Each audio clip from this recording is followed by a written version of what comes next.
Movie के starting में हम देखते हैं एक सैमसन नाम का लोयन अपने बेटे रायन को अपनी बहादुरी के किस्से सुना रहा होता है कि कैसे जब वो अफ्रीका में रहता था तो वो कितना महान शेर था, कैसे सब लोग उससे डरते थे। और रायन भी उसकी ये बात सुनकर बहुत खुश रहता है, पर रायन को बुरा भी लगता है क्योंकि उसने अब तक शेर की तरह दहाड़ना नहीं सीखा था। और जब भी रायन दहाड़ता था तो उसके मुंह से बिल्ली जैसी आवाज निकलती थी, इसलिए रायन अपने पापा से कहता है कि उसे भी जंगल जाना है, उसे भी जंगल ले जाए, लेकिन सैमसन मना कर देता है। फिर अगले सीन में हम देखते हैं कि जू क्लोज हो रहा होता है और जब जू क्लोज हो जाता है तो सारे जानवर खुले घूमते हैं। और आज उनका डेफ्टर कली चैंपियनशिप होने वाला था, जिसके लिए काफी सारे जानवरों ने बहुत ज्यादा तैयारी करी होती है। और जैसे कि आप सबको पता है कि रायन को दहाड़ना नहीं आता था, तो वो अपने डैड से मना कर देता है कि मैं मैच में नहीं आऊंगा। फिर उसका डैड सैमसन भी वहां चला जाता है। फिर रायन के दो दोस्त आते हैं, वो रायन से कहते हैं कि सब लोग तो मैच में बिजी हैं और तुम यहाँ पे बोर हो रहे होंगे, तो चलो हमारे साथ हिरन का शिकार करने चलते हैं। रायन भी उनकी बातों में आकर उनके साथ चला जाता है। फिर जैसे ही रियान हिरनों के झुंड के पास जाता है तो वो उन दोनों से मना कर देता है कि नहीं, हम इन हिरनों का शिकार नहीं करेंगे। इतने में वो हिरन उन दोनों तीनों को देख लेते हैं और डर के जहाँ पे मैच हो रहा होता है वहीं पे चले जाते हैं और सारा मैच खराब कर देते हैं, जिससे सैमसन रेयान को बहुत ज्यादा डांट, जिससे रेयान दुखी होकर वहां से चला जाता है और घूमते घूमते वो खूब थक जाता है। फिर उसे अपने सामने एक कंटेनर दिखता है, वो उसमें जाके आराम करने लग जाता है। फिर वो कंटेनर भी बंद हो जाता है और ट्रक भी चलने लग जाता है। फिर रेयान अपने डैड सैमसन को बहुत ज्यादा आवाज देता है, जिससे उसका डैड उसकी आवाज सुन लेता है और वो भी रेयान को बचाने के लिए भागता है, पर जब तक ट्रक बहुत ज्यादा दूर जा चुका था, जिससे सैमसन उसे नहीं बचा पाता।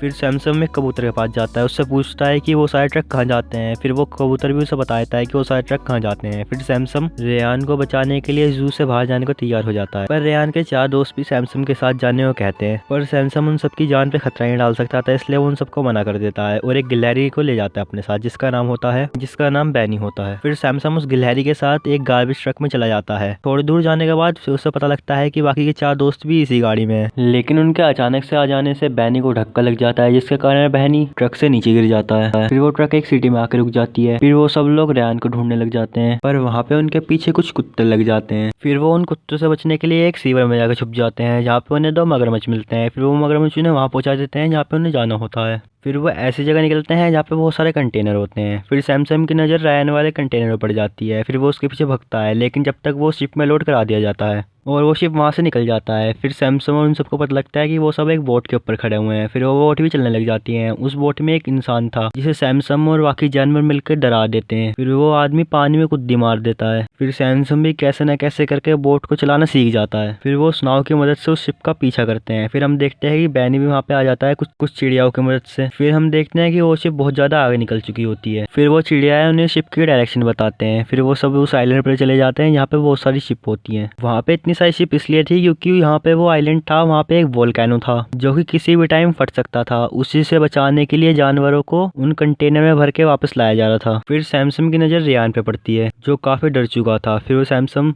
रियान के पीछे पीछे भागता है, लेकिन जब तक रियान जंगल के अंदर चला जाता है। फिर सैमसन अपने दोस्तों से कहता है कि मैं तुम सबको बचा नहीं पाऊंगा, तो तुम सब लोग वापस चले जाओ। फिर हम देखते हैं कुछ विंडवीस नाइजल को उस वोल्केनो के पास उठा के लेके जाने लग जाते हैं। फिर वो सब लोग जब उस वोल्केनो में पहुंचते हैं तो वो देखते हैं कि वहाँ पे बहुत सारे विंडवीस होते हैं और उन सबका एक लीडर होता है जिसका नाम रहता है कजाल। पर वो सब नाइजल को अपना भगवान मानते हैं, क्योंकि जब कजार बहुत छोटा था, जब 3 लायन के उसका शिकार करने के लिए आते हैं, तभी एक कोआला का सॉफ्ट टॉय ऊपर से नीचे गिरता है, जिसकी वजह से वो तीनों लायन काफी ज्यादा डर जाते हैं, वहां से भग जाते हैं। और वो सॉफ्ट टॉय बिल्कुल नाइजल की तरह दिख रहा था, इसलिए सब लोग उसे भगवान मानने लग जाते हैं। इतने में दो गिद्ध जो कजाल के आदमी होते हैं वो रायन को देख लेते हैं। वो कजाल को आके बता देते हैं और वो कोआला भी फ्लो में बता देता है कि उसका एक दोस्त और है जो कि शेर है, सैमसन नाम का। तब सुनने के बाद कजाल अपने सभी साथियों को रायन और सैमसन को पकड़ने के लिए भेजता है, क्योंकि वो शेरों से बहुत ज्यादा नफरत करता था और अपने जंगल में राज चलाना चाहता था। फिर वो दोनों गिद्ध रायन को पकड़ने के लिए आ जाते हैं। फिर रायन मदद के लिए पुकार लगाता है, जिसे सैमसन सुन लेता है और सैमसन भी रायन को उन दोनों गिद्धों से बचा लेता है। लेकिन इतने में विंडवीस का पूरा झुंड आ जाता है। फिर रेयान सैमसन से कहता है कि आप उनसे लड़े, पर सैमसन उसे सब कुछ बता देता है कि वो कभी महान शेर कभी था ही नहीं। वो बताता है जब वो छोटा था तो वो भी तुम्हारी तरह ही अपने डैड के साथ रहता था और एक सर्कस में काम करता था।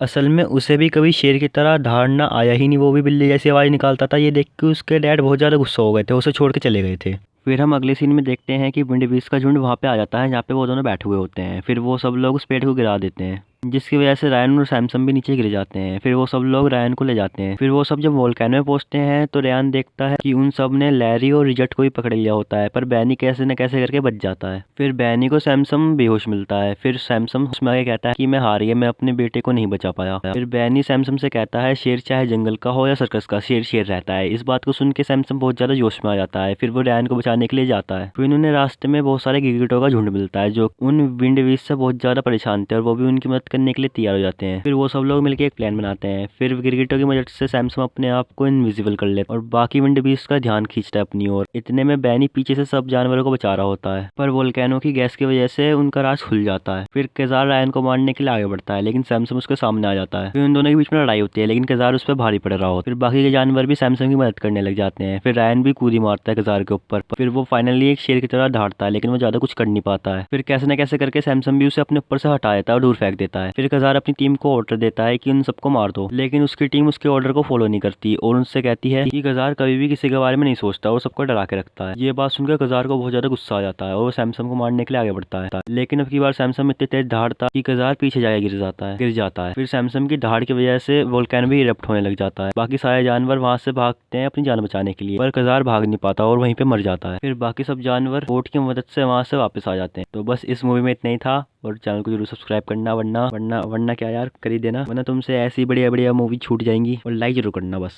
बाय।